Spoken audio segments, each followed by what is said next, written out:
Welcome to Tigs Bits. We have an inspiring story of resilience and hope. Our guests are Tim Siegel, founder of Team Luke Hope for Minds, and Tony Minnis, the man helping tell this story through an incredible new documentary.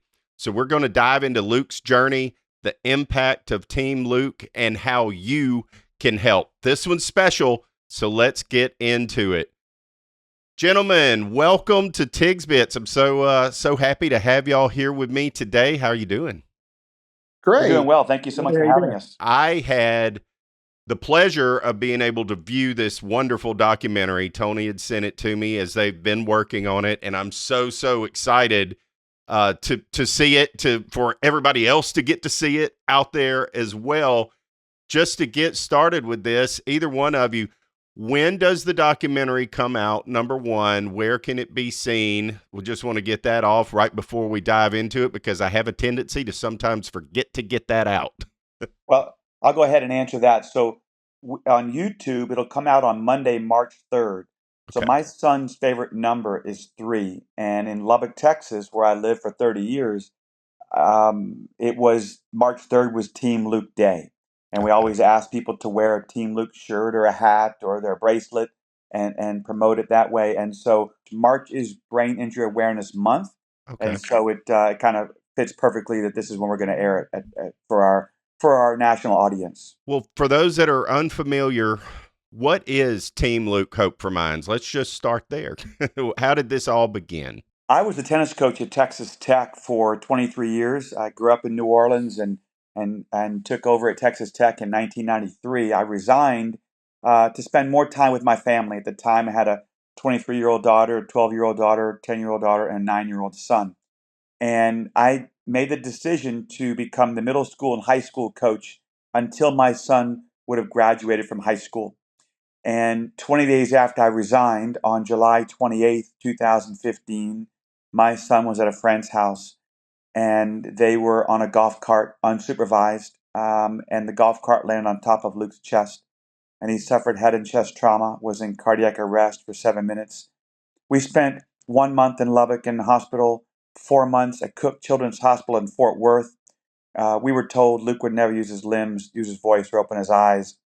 Eventually did all 3 of those things. I became Luke's primary caregiver, where I basically was by his side 24 hours a day for the next 6 years, taking care of Luke, taking him to therapies, changing him, turning him, driving to Fort Worth for therapies. I have 3 daughters and grandchildren, but I really felt in my heart of hearts that Luke was going to change the world, that he was going to speak, he was going to do things that we were told he would never do.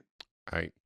And on July 28th of 15 is when the accident was. Well, middle of August of 2021, 6 years later, Luke had gotten COVID. And we knew that COVID was always out there. But I just felt that, we've been through too much, that we're going to be okay. Right. And on August 18th, I took Luke to the ER. I came home that night. My wife stayed with him. And I got a knock on my door at 4 a.m. The next morning, I get to ICU. And on my way to the hospital, I heard a voice. You're going to be okay, but Luke's not going to make it. And I fought that until I got to the hospital. And the first person to greet me was the doctor. And she said, I don't know if your son's going to make it. And I said, I know. Well, Luke passed away on August 19th, 2021. And I'm doing all that I can each and every day to keep Luke's legacy alive. And the number one way I've done that is going back in time, January of 2018, we started the Team Luke Hope for Minds nonprofit.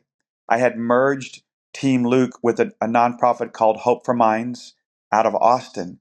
And in January of 18, we began the nonprofit where we support children after brain injury. And each of the last 4 years, we have granted over $500,000 to families all over the country. And I know that I have a mission, a purpose, a calling to help families. I talk to a parent nearly every single day. And I met up with Tony, who had done a documentary for us earlier. And I think we talked about this maybe in September and said, listen, we are having our annual conference in October. And why don't we try to have this documentary, and we filmed families, and that's how it all began for this documentary. And I think people will see that this documentary is powerful. You learn a lot about Team Look Up for Minds. You learn about my son. You Yeah. learn about the celebrities that have been involved with us. So I'm just blessed to have gotten to spend more time with Tony, who I grew up with playing tennis in the juniors in Louisiana. So I'm hoping that everyone will feel the same way I feel about it. Tony, how did you guys meet? Tell us a little bit about your background as well, because it's a very distinguished background as well. I grew up here in Baton Rouge, Louisiana, and Tim grew up in New Orleans. And he's a year older, but Tim was a phenomenal tennis player, and he was always the top player in the state, one of the top players in the nation. And so I grew up always watching him and admiring him and stuff. And so we went all the way through juniors. He played at the University of Arkansas, and I played at the University of Louisiana Lafayette. And then I became the head women's tennis coach at LSU, and I coached there for 21 years. And so we've known each other since I was, 9, 10 years old. But shortly after I ended up coaching, I was approached about potentially hosting a TV show. And I hosted a TV show on the Tennis Channel called Inside College Tennis with Tony Minnis. And then shortly after, currently hosts a show called College Sports Weekly. Things were going great. And then I had an issue. My mother got cancer, and I ended up kind of being her caretaker for about a year and a half. And like right after that, COVID hit, and it was so within a 3-year period, it was pretty tough. But I've got a group of people really supporting me, and I'm trying to start my own production company called Menace Productions.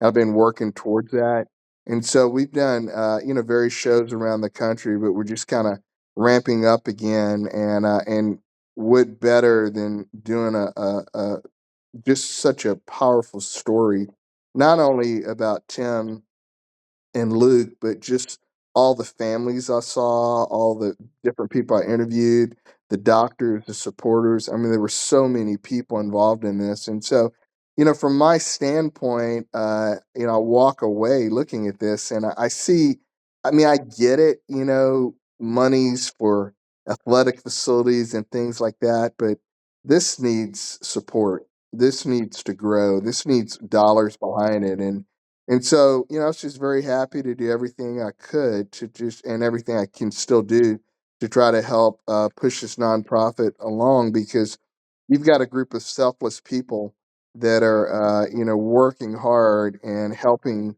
people in need. And let me just say this, um, God, the families, you can sense the isolation of kind of not knowing, okay, where do I go, what do I do, and having a voice like Tim, who's not only supporting but been through it, is a very very important thing. No doubt. There's no doubt about it at all. Tim, I kind of moving to those early days and the mission of Team Luke. After Luke's accident, what kept you going in those initial months, man? Because I know that couldn't be easy. But what was that drive in you to keep going? I felt like I was coach and dad. I was a tennis coach and I had played professionally, and so the coach in me took over, but the dad in me as well. There's nothing I love more than being a father, and I'm blessed to have three beautiful daughters. And but I just knew that I was going to be able to take Luke farther than any nurse, any therapist, or I should say, at least as well. And so I talked to Luke. I was with Luke, and we're big Saints fans, and I would talk to Luke about Drew Brees, and I would talk to Luke about the Saints, and I just knew he understood. And it was about a few months after, maybe a good year after, the Saints were getting ready to play the Broncos. I'll never forget this. And we were in our living room, and I said, Luke, move your tongue if you think we're going to win. And he began to move his tongue. And from that point on, I knew, okay, Luke was in there, Yeah, and it grew from that to Luke, can I hear your voice? Luke, I love you, and he would come back with, He was there. He was speaking, yeah, yeah. and so those first few months, my son was a baseball player. He was an athlete. He was a hard worker. He loved to practice. But my son was a fighter.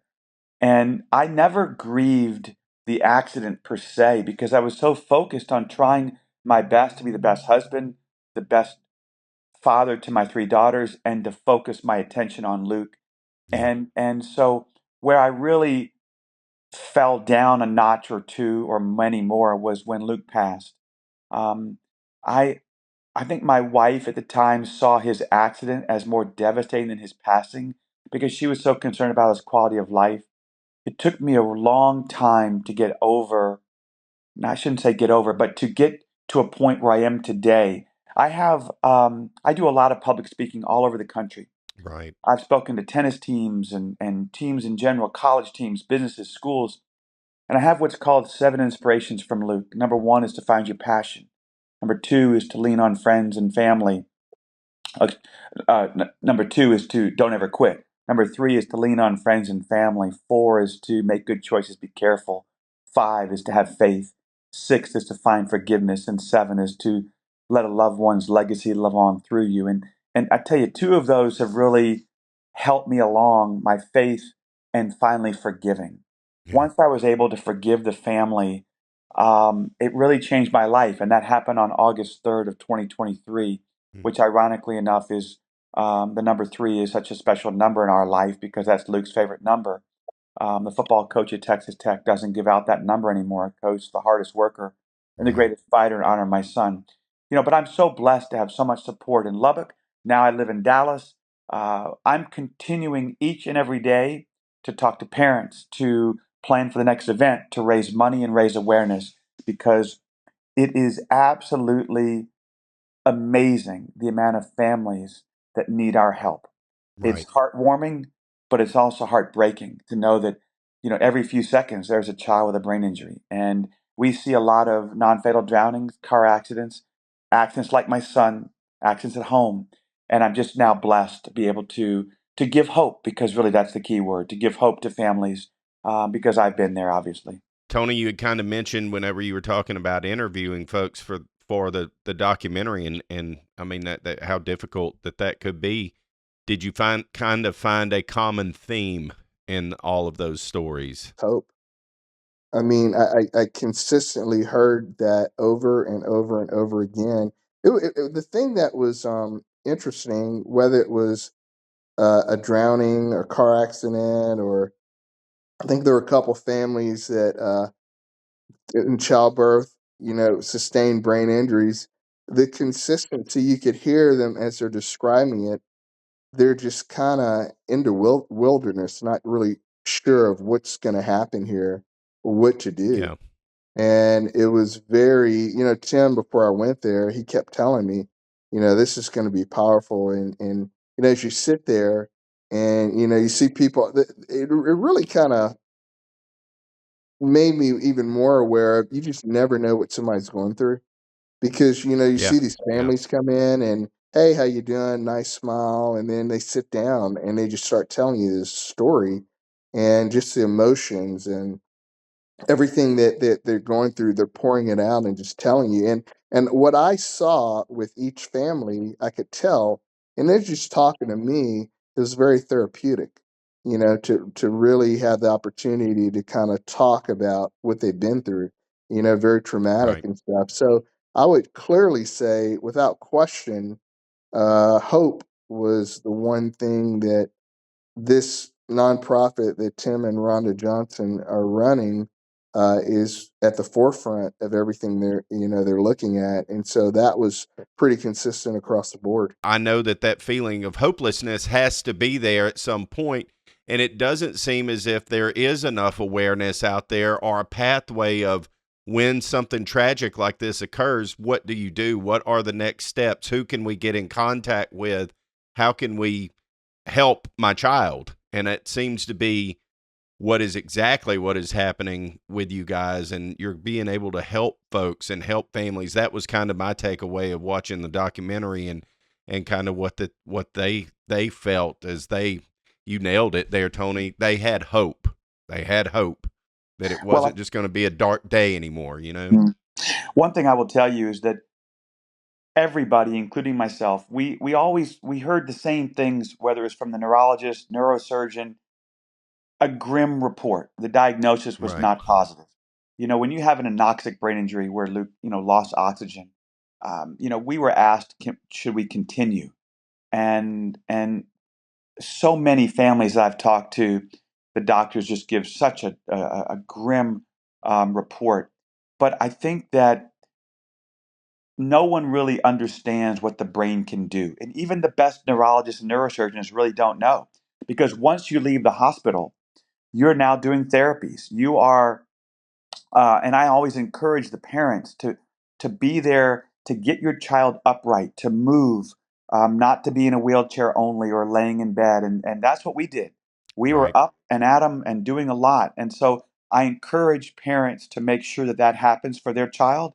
And I have seen stories firsthand where their child has made dramatic improvements. The brain certainly can rewire and improve. Now, in Luke's case, it was small to some, it was large to me. He made significant improvements. And the one thing I will tell you is that Luke's biggest progress came in year 6, which is very unlikely from what doctors will tell you. And so that's the encouragement that I try to give to parents. I never tell a parent what therapies they should do or what they should expect. I just give them what we went through.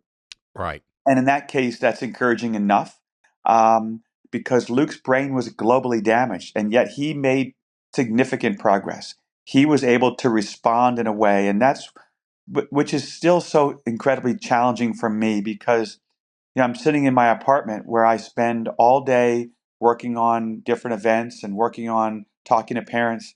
And I look up and I see a picture of my son. But I'll tell you that sadness is a lot easier to deal with than anger and bitterness. And Mm. once I relieved myself of that, I was able to really move forward and not only help other families even better, but help myself. Let's talk a little bit about resilience. You just mentioned that faith, family, and resilience. Obviously, faith is a big part of your life. How has your faith helped you? You kind of touched on it a little bit, but more specifically, how has your faith helped you to get through all of this and to get through his injury and to where you're at now? I had someone recently ask me, how in the world can I have faith based on what happened to me? And my answer is real simple. I couldn't survive without it. Certainly, my faith has been tested from day one on July 28th, 2015. But I would tell you that my faith is stronger than it's ever been. I do think this, and I mentioned this to Tony not too long ago, that someone said to me, what would have happened if Luke had passed the first night or day 8 when the doctors told us he was going to pass? Well, there would be no Team Lico for Minds. We would not be helping families each and every day. I do believe God kept Luke alive and now is using me with this ministry to help families every single day. It is, I don't know the words, if I have the correct word to know that when I am put in a position to talk to a parent and they're emotional and they're in tears, but they're so thankful and grateful that I have taken the time to talk to them despite what has happened to me. And I know that's a God thing. And I Yeah, know that I feel the strength each and every day because trust me, I have tough days. I I believe lost that. my son. Yeah. My son would be 18 years old. He would be a freshman, I'm sure, at the University of Arkansas, where I went to school, or Texas Tech, where I coached. But I do know that Luke is in my heart every day. Yeah. I knew that Luke was going to speak. I just knew it. But I can tell you now that he is speaking. He's just speaking through me. And so my faith is stronger than it's ever been. And I always talk about my faith to families when I'm sharing our story. Man, that's powerful, powerful stuff. And what a testimony. Do you speak at different churches and things like that too? Yes, I've spoken at churches. I've spoken to FCAs at schools, middle school and high school, and colleges. I've just spoken to 7 college tennis teams over the last maybe 6 weeks. And those 7 inspirations is the core of what I talk about. And I certainly discuss all 7 at length, Yeah. 5 and 6 being the most important to me. Yeah. And even when I talk to teams and I talk about don't ever quit, we all have moments of, can I just keep going? And I believe that I kept Luke going those years, but Luke continues now to keep me going. Tony, was there any point in when you were filming these interviews and doing this documentary that there was something that just changed your view of life? I think the thing that stands out to me is you can tell the families it's constantly on your mind. I mean, Yeah. and think of this too. What's important for example, going back to my mother with cancer, how traumatic that was. But luckily, we were in a position through insurance and just through where we didn't have to worry about resources. I can't imagine going through those type of situations and you having to worry about, all the things that you need to help your kid, and then you're worrying about money as well. And that's why what they're doing is so important because, it's tough enough. Like even if you have all the money in the world, it's still tough. But having Yeah. to worry about those things, and so one of the census that I got at the beginning, at the very end of the conference, they did this little dance for like all the kids and stuff, and you could just feel the relief and joy that those kids, because in that moment everybody's just having fun and nobody's thinking about the injuries or things like that, and you sit there and you wonder how often do they get those moments because how often are you able to kind of forget because I'm assuming it's always in the back of your mind. And so I think from my standpoint, interviewing, because as I'm interviewing, I'm observing and I'm watching and I'm just kind of looking at different parents, and you could just see in their eyes just the different things that each family is going through. And so it was for me just very powerful across the board. And I just walked away thinking, what can I do to help, and by helping creating more awareness, because I just don't think people know how prevalent this is and how often it happens. And let me add to this, if you don't mind. You know, so many um, parents, including what I went through, talk about the exact same thing, and that is that most of the therapies that we look into are not covered by insurance. And so we provide, Team Look Hope for Minds provides financial support for families. We provide education. We have support groups online. We have sibling support groups because I know this, that my daughters, they were never asked how they were doing. They were only asked how Luke was doing. And so we do things for the siblings, which we did at the conference and which we continue to do. And so I feel like the education and the conference, there are other nonprofits in the country that do what we do on a much smaller scale financially, but nobody has a conference. And we had 160 families attend our conference, Oh. and we paid for half of those families to attend. It is the most powerful, most important thing that we do all year. But I also keep in touch with those families on a daily basis Yeah. because, as Tony said, it's 24 hours a day because they're not only taking care of their child with a brain injury, but they have other children as well Right. and spouses. And so I understand what that's like. And for me, as devastating as this is to say, it cost a marriage in my case. I was married for 22 years. We got divorced a year and a half ago because it was just so much for us to deal with. Um, and that breaks my heart because I lost Luke, and then I lost my wife as well. And so I always encourage parents when I have my dad support group for the dads to be as involved as possible and to reach out to their wives consistently because they're the ones generally that are taking care of their child the most. Yeah. Yeah. Brantley, to Yeah. kind of piggyback on that, so the second show that I did on this topic, uh, we met with like a psychologist, and she said that the divorce rate for families in these situations are like 80%. How often that happens because it's just so much. I mean, that's so much to deal with. And so there's a lot to it that, again, I've learned so much over the past few years and, doing 3 shows on this particular nonprofit, but each time I research and listen, I learn something else, and you just walk away going, I don't that one thing that Dr. Phil said in the interview, he's like, this needs to get a lot bigger. This needs to grow. You mentioned Dr. Phil. Let's jump on that, man. How did Dr. Phil get involved with all of this? Dr. Phil lives here in Dallas, and he's a big tennis player. He's got a Okay. tennis court in his backyard, and I have a good friend who plays tennis with him a lot. And so I visited with him in May, and then again maybe in October, and then early December I just went to his house and I said, "Would you be willing to be in our documentary?" And he said, "I'll do whatever you want me to do." He Wow. said, "If you can just get Tony to fly in the next day, I'll do an entire segment." And it was just incredible because I had shared with him some of the statistics and some of the information, both in person and by text. And the interview with Tony, it's as if he had it right in front of him. What was he like? Is he a personable fella? I mean, he's just a normal dude, just like us. I would think he seems to be, except he's a lot richer and a lot more famous. Yeah, it was funny. He, just Tim taught. He's a big tennis player. I told him the irony of it was his new guy that his name escapes me right now, but his right hand man was the ran the tennis channel for 20 some years.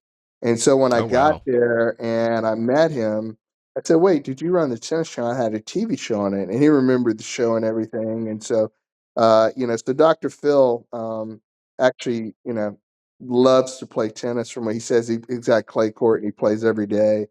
And I actually, on a lighter note, I had a buddy of mine tell me, could I ask Dr. Phil to give me free therapy after coaching girls for 21 years? But you Yeah, got a kick you out of that. probably need it. Good Yeah. Lord, I don't know how you did that. The stuff that y'all have seen, my goodness gracious, y'all have to have the most patience of any men that we've ever talked to on this show, for sure, to have coached as that long, and just you got to have some kind of patience to deal with all of that. No doubt, no doubt. Well, we talked about some celebrities, man. Of course, we've been talking about Dr. Phil. We touched on Drew Brees with that amazing video that he sent to Luke, and of course you can see that in the documentary. It is in there. Tell us a little bit more about some of the other celebrities that are involved in this. Some of the other big names.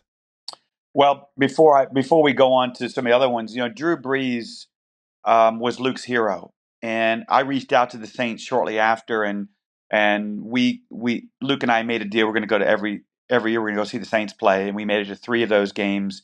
And then the accident happened. But then I took Luke to watch the Saints probably 7 times in the next 5-6 years. And Drew got Luke a game ball one Oh, game. He threw a pass to Luke's friend who gave it to Luke. He came to Lubbock to do an event for us. I keep in touch with Drew regularly. I saw him at a Saints game in October. He absolutely deserves the title hero. He's been incredible. Patrick Mahomes was the quarterback at Texas Tech, and Luke and I used to watch him play. And then, we keep in touch, and he dedicated a park in Kansas City because of Luke. He started his 15 in the Mahomes Foundation right. because of Luke, and he has never played a game for the Chiefs without wearing on his right wrist the Team Luke Hope for Mine's black and green bracelet, which is very special for sure. And then the tennis world. We've had Andre Agassi, Andy Roddick, John Isner have all come to do events for us. And then Nadal, Federer, and Djokovic all sent Luke videos when Luke was with us. And so the tennis world continues to be very supportive, and which is just so special. And Luke's favorite musician. I'm a big Bruce Springsteen fan, and Okay. I remember moving Luke, move your tongue if you want to listen to Bruce Springsteen. He didn't move his tongue, but move your tongue if you want to listen to Ed Sheeran, and he moved his tongue, and he loved Ed Sheeran, and so we went backstage to see Ed Sheeran, and Neat. as the concert starts, He's wearing Luke's Team Luke bracelet. So, there have been a lot of important people. The sports world has been tremendous. I mentioned Texas Tech doesn't give out number 3. To me, that's the most incredible thing there is. Yeah. To have a football coach do that, and the athletes that wear that number 3 know that they have earned the right to wear it, and that is just fantastic. So, I love that.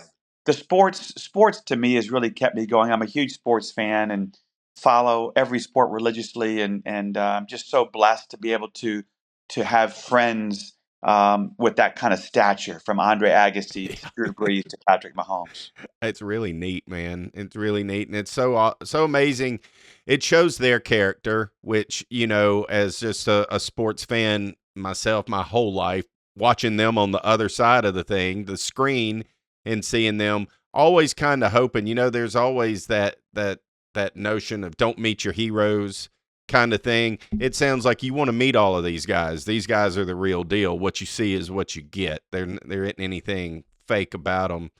And that's good to know. I mean, that's something to admire. And that's something for this younger generation, which, man, I sound like I'm old now, but it's good for them to be able to have role models like that to follow, in a world where role models are getting slimmer and slimmer. There are still some really good ones out there. I will say this, that Mahomes and Brees, you could not find two better, more compassionate, amazing people. And there's one more I want to add. And because we're such Saints fans, we were on the field before a game one year, and the entire team left the field, I thought, until I looked to my right, and Demario Davis, linebacker for the Saints, is praying over Luke. Oh, And man. I thought, oh my gosh, I wish I had that picture. Yes. Well, the person next to me was the photographer for the paper, and he took that picture. And Demario came to Lubbock to do an event. So, just the Saints organization, I live and die with every victory, every loss. But after Luke's accident, I'm that much more involved with the organization because of what they've meant to me and to my family. That's great.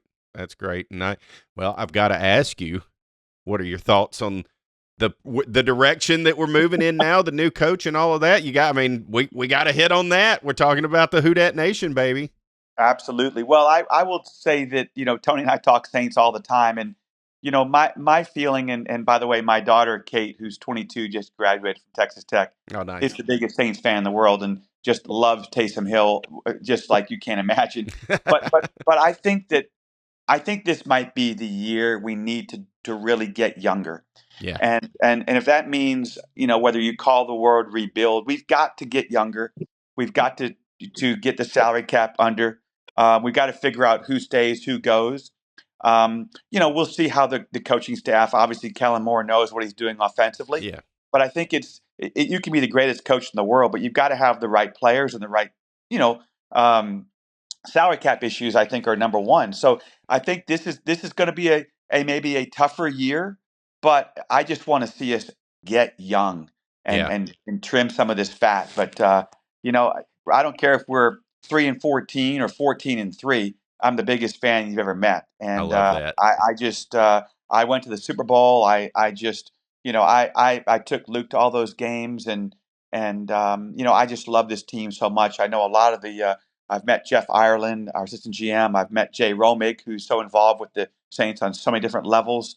I just have such an affinity for the organization and what they stand for. So I'm hoping and praying that we turn things around pretty quickly. Let's talk a little bit about the future of Team Luke Hope for Minds. What is next? We have multiple events every year. April 4th at the Texas Tech Basketball Arena, the United Supermarkets Arena, we have Diamond Rio coming to perform. We have an event in April in Austin for a golf tournament. John Calipari spoke last year at our event in Arkansas. We'll do another one of those. I've got third-party events throughout the country. I think really what's next is we want to be able to help every single family that needs our help financially, through education, through support, whatever it is. And so one thing that is certain, and that is that every year we will have more families needing our help more than the year before, because of social media, because of word of mouth, because of therapies, a lot of families look into hyperbaric oxygen, stem cell, and laser therapy, to name a few. And so those entities, those therapies will reach out to us and say, hey, it's not covered by insurance, but reach out to Team Luke. So, every single year, we know we have to raise $1.5 million at least every single year. And that's going to continue to get bigger and bigger. But I have an amazing staff. I'm the executive director, but Rhonda Johnson is really the boss, and she's fantastic. And then we have a consultant, a grant writer, a director of ops, communications person, fundraising person, event person. We got a tremendous staff with interns as well, and I'm just really lucky to be around such incredible people that want to show their passion each and every day to help families, because so many families need our help. Yes, for sure, for sure. How can more people get involved?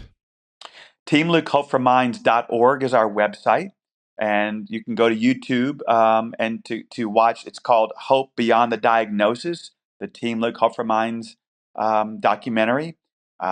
People can also go to Team Luke Hope for Minds on social media, and then I have a very special page. It's called Luke's Legacy. Pray for Luke Siegel on Facebook. That I share a lot of things, upcoming events, stories about Luke, things that happen to me, continue to happen to me each and every day. I'll tell you this, guys, it's God things happen to me every day. They really do. And to think that I can be around somewhere in Dallas or wherever, and someone comes up to me and says, hey, you're Luke's dad. I've been praying for you. I've been following your story on social media. Keep writing on there. And I have 2 books that I've written, one called It's in God's Hands. The second book is called Fight Like Luke, Transforming Grief into Love, Strength, and Faith. And somehow, some way, if I get a wild hair, I'll consider writing a third and final chapter. And this book, I think, will be about how I've healed. Yeah. And I'm certainly in a much better place to be able to write about that. And that is likely to happen sometime this year. Excellent, excellent. I look forward to that, and I need to go and read these other 2 because you're an inspiration just on being able to move forward, man. I mean, that's something that I've thought about just preparing for this and looking forward to talking to you. Is I tried to put myself just briefly in your shoes and how would I react, and it's good to hear what you should do. Like, and I know it wasn't that easy in those moments either, and looking back, but you made all of the right decisions and you did all the right things, and it's encouraging to others to see that, and it's, for me to be an outsider, it's inspiring to me to know that this, number one, exists. If this were to ever happen, I pray to God it doesn't, but if it ever does to my family, there is hope out there. And that's huge. That's the biggest thing. I think that's what the theme of this whole show has been on, as it should be. That's got to be my biggest takeaway, is that there's just hope out there for people. And this story is so inspiring. What do you see as the long-term vision? Like 10 years down the road, Tim, I know that that's probably a crazy question to ask, but where do you hope this is 10 years from now? I hope we have an endowment. I hope that I'm 61 years old, and I think until I take my last breath, I'll be involved with Team Luke Hope for Minds. Yeah. But Team Luke Hope for Minds has to continue when I'm not here anymore, and when our staff's not here. An endowment and raising money and raising funds. The bottom line, Ron and I both want to be able to help every single family that needs our help. We had 8 applications last week alone. I've talked to 2 parents just in the last 24 hours. It is 24 hours a day, nonstop, helping families. And to me, 10 years from now, we want to be that nonprofit that comes to mind everybody right away. I have a child with a brain injury, or I know someone who does.